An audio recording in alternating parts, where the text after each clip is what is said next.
আজকে আমরা শিখব কিভাবে ক্যান নট লেট ব্যবহার করে ইংরেজিতে অনেকগুলো বাক্য তৈরি করা যায়। তার আগে একটু দেখে নেই ক্যান নট লেট কীভাবে ব্যবহার করতে হয়।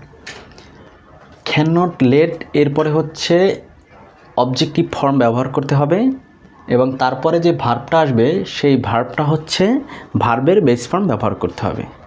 এবং এটা হচ্ছে ক্যান নট লেট যখন ব্যবহার করা হবে তখন হচ্ছে সাবজেক্ট অবজেক্টকে একটা কাজ করতে বাধা দেয়। যেমন আমি তোমাকে সেখানে যেতে দিতে পারি না, I can not let you go, আমি তোমাকে যেতে দিতে পারি না। We can not let you go, আমরা তোমাকে যেতে দিতে পারি না।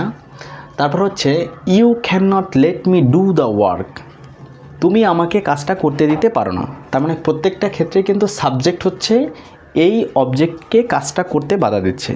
তেমনিভাবে আমি যদি কাউকে কোনো কাজ করতে বাধা দেই সেখানেই হচ্ছে ক্যান নট লেট, তারপর হচ্ছে যাকে বাধা দিব তার হচ্ছে অবজেক্টিভ ফর্ম, তারপর হচ্ছে ভার্বের বেস ফর্ম ব্যবহার করব।